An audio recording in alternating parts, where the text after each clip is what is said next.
The mission of the Hawthorne Army Depot covers a lot of territory. What we do is we store ammunition here for JMC, and that's our main mission.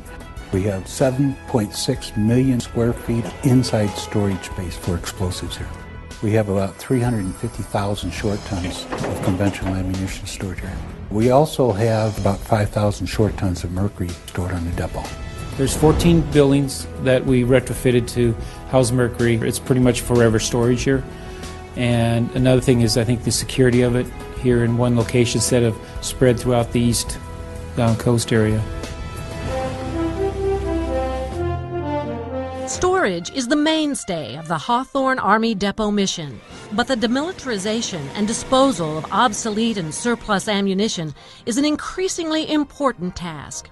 We demil items from 750-pound bombs to 8-inch projectiles down to as small as primers and fuses and 20 millimeters. So we have a large capability here. From maintaining self-sustaining water treatment plants to protecting wildlife, environmental preservation is an important part of the mission. We have a great environmental department. We are ISO 14000 certified, which is an environmental program. The depot also contains ammunition testing facilities.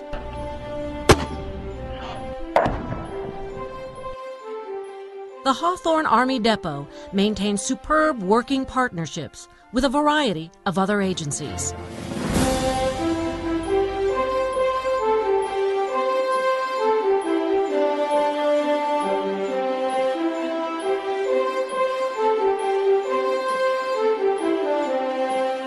At the Hawthorne Army Depot, the opportunities to excel at providing vital services are as far-reaching as the high desert itself.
Here's a great landmark at the Lucy Gray mines.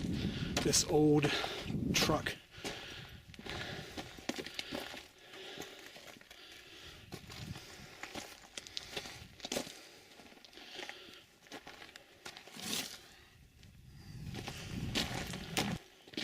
There's the back end of it. There's a side shot. Wow, look at that. The mirror's still there. Thought that would have been shot out by now. It's a nice looking truck though, nice color after all these years. Okay, it's just about sunset here, and I'm hiking up this old mining road up this canyon here, and I keep on going. I'm almost to the what I think are the main adits for the Lucy Gray mine. Now, down below, as I hiked up here, I passed an incline shaft that had been reclaimed with a bat gate and a culvert. So I'm not sure if our good friends at the BLM have already gotten to these mines and put gates in them. Something tells me that's going to be the case when I get up here. The mine is right up there. You can see the tailings right in the center of the frame there. And supposed to be a couple adits, and so we're almost there. And I'll keep going up the road here, and we'll check it out when I get up there. Okay, made it to the mine entrance, and here's part of the, I guess, an ore bin head frame. Yeah, I believe this was the head frame, and this was probably a vertical shaft. There's the hoisting wheel, and looks like they sealed up what would have been the double compartment shaft. Oh yeah, you can see way down there. You zoom in there. Yeah, it's timbered all the way down. It goes down even past where the ladder is, I can see.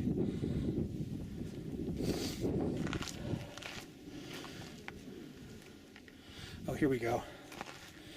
Much better shot here.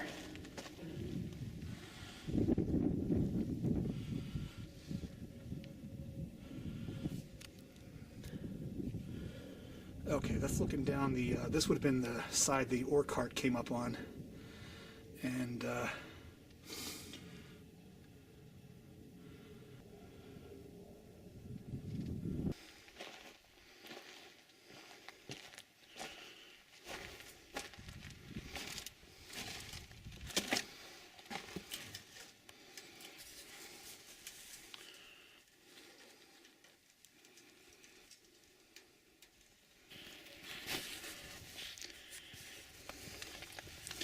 okay, on the side of the cabin here is, it says Lucy Gray Mining Company, Incorporated, Nevada, 1908. So these mines are over a century old, and this was the mining camp. There's a shot looking back down the canyon at sunset.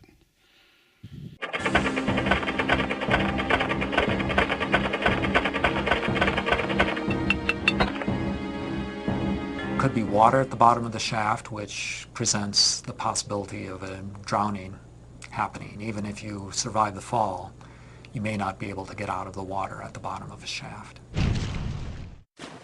If you have a horizontal drift or adit that's partially flooded, it could hide a deep hole in the floor. So you could be walking along in relatively shallow water and all of a sudden find yourself in water up to your neck and unable to get out.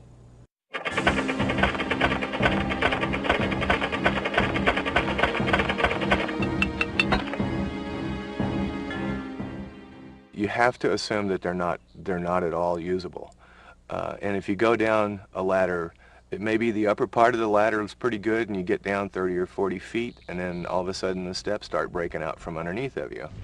Or you get down to the bottom and then you try to come back out and the steps start breaking as you try to go up and you can't get back out. again, from a safety standpoint, you never trust ladders, and you surely don't trust ropes, because if they've been sitting for any length of time, they're just not reliable.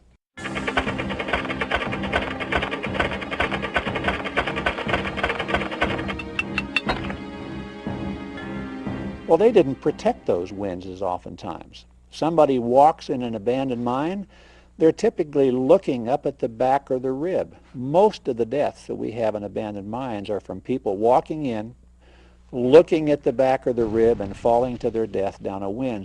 This is about as near as we can come to the underground hazard presented by a winze. This is the intersection of a little crosscut and an old shaft.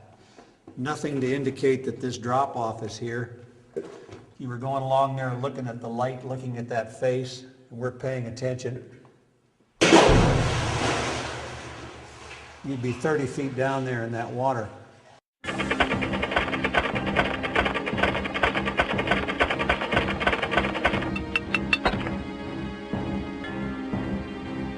The structures themselves can be hazards that have been sitting out in the weather for many decades. You can be climbing around on some of the collapsed head frames. The wood can be rotten.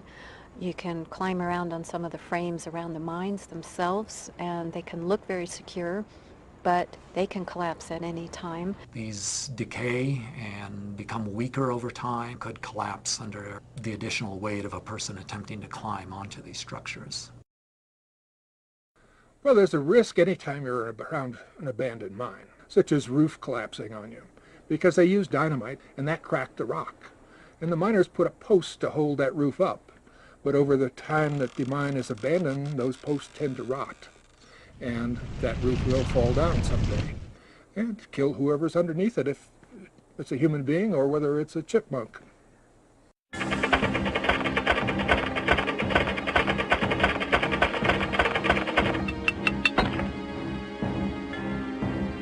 That air cannot be detected by human senses in many instances.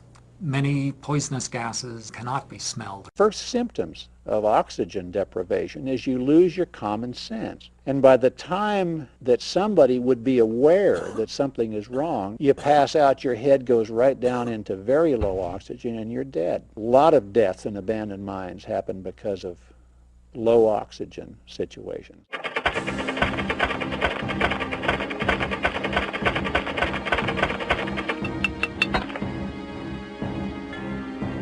Nitroglycerin is a very unstable compound. As dynamite ages, the nitroglycerin tends to come out of the filler material and to collect in pools underneath the dynamite box. And so disturbing this pile of dynamite could lead to an explosion.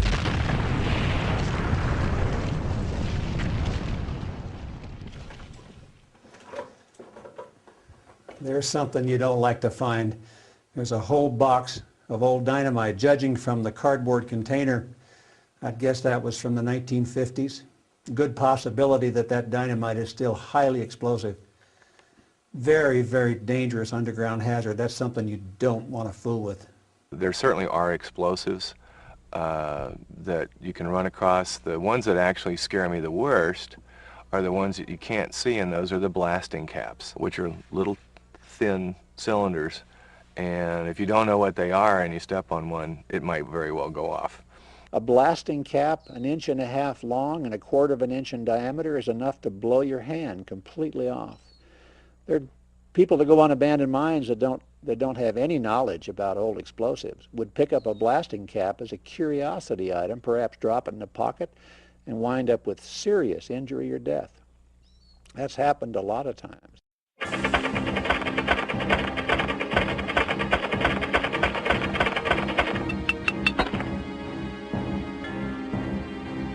Probably the most insidious danger in mines, old abandoned mines, are simply running into poisonous snakes. And down in this country, of course, it's always rattlesnakes.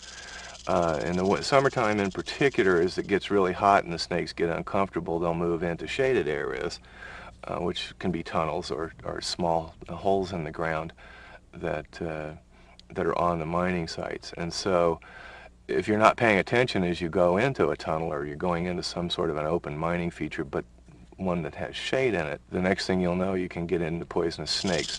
So that snakes are always an issue anywhere around mining sites.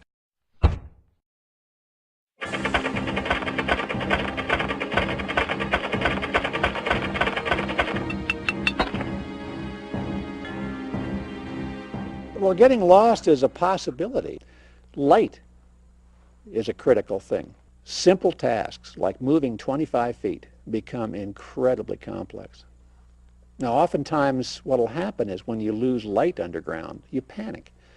Lots of the deaths that have happened have been for that reason. People have been underground, they've lost their light, the tendency is to panic, they run into something or run and fall down something. Definite possibility there. Even the most highly trained and cautious are exposed to life-threatening risk by the multiple hazards one could encounter in an abandoned mine. The men that are involved in work around hazardous mine openings are extensively trained, and this is not something that you'd want to do without the appropriate training and without the appropriate safety equipment. Entering mine workings and working on mine closings can be extremely hazardous. Now, I've got a hard hat on. And that hard hat would protect me from a rock about that size if it fell maybe 10 feet. If that falls 200 feet, it's going to go through that hard hat with a sickening crunch. If a rock this size falls, the hard hat's not going to make any difference. That rock is going to break my neck. It behooves all of us to identify these structures and to safeguard them and to return these lands to some kind of a useful, self-sustaining facility. The Abandoned Mine Land program utilizes a variety of techniques to close and safeguard abandoned mines. These techniques include backfilling, polyurethane foam or puff, wildlife-compatible closures, cable nets, and other structural closures. Backfilling with surrounding waste rock or mines are dug to follow an externally visible vein of valuable ore into a formation. An adit is a horizontal mine entry. The opening to an adit is referred to as a portal. An adit can become a tunnel if it is open at both ends. The top of an adit is referred to as the back, and the sides are referred to as the ribs. Miners often dug directly down to follow a vein. A shaft is a vertical mine feature. The opening to a shaft is referred to as a collar. A sump can be described as a continuation of a shaft, specifically dug to protect other parts of the mine from flooding. Consider a sump a collection cup for excess rain or groundwater. Drifts are horizontal underground mine passages dug off a shaft to follow the vein in an attempt to mine as much valuable ore as possible. A winze is a shaft dug within an adit or drift to explore the lower level of ground for ore below the original vein. If an adit or drift is successful in following a vein to a large ore body, a stope will be made by removing all the available ore. The resulting stope can resemble a cavern. Larger stopes are often referred to as ballrooms. If a stope reaches the surface, it is referred to as an open stope. People seem to be fascinated by those, and they want to get up and look down on them or throw something down on them. And should they slip and fall in it, it's going to be a disaster. I was back there riding and just checking pastures and checking the cattle, and darn, you just ride up on a ridge and all of a sudden there's a mine. It just surprised me because it was there. I thought I knew where every mine on this place was, but I was wrong. Yeah.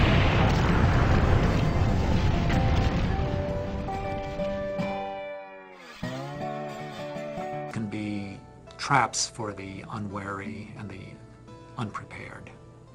And for anyone who really does not fully understand what the hazards of abandoned mines, and that includes all of us. Traditions are real. What we estimate to be 15,000 mine hazards across the state are from that period, prior to later in the 20th century when reclamation laws came into effect. And these are shafts, adits, various ways to get into the ground, either horizontal or vertical, that are left open today and that could pose a danger to the public. Well, my son fell down a mine when he was 18 and died. It's very heartbreaking to have a tragedy like this happen. to anyone. I'm wanting to get them all closed, and I want to be able to save somebody else's life. I miss him so much. Please excuse me. It's been the most painful thing I've ever had to go through my whole entire life. The pain that I feel every single day because of my son's death. And it was because of these abandoned mines that he knew nothing about. We need to educate all of our people on these, the parents, the children, the teenagers that don't know. People need to be aware that these mines are dangerous, that anything can happen when they walk into them. Also begins to see why the best policy is to stay out and stay alive.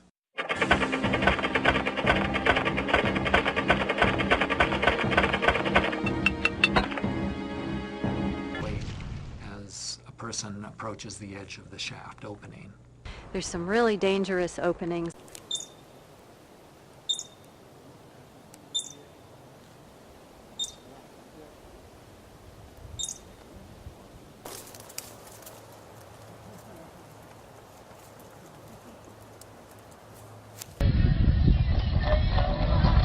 عرب الله هذا راح الله راح الله راح تصور عنده الله راح الله راح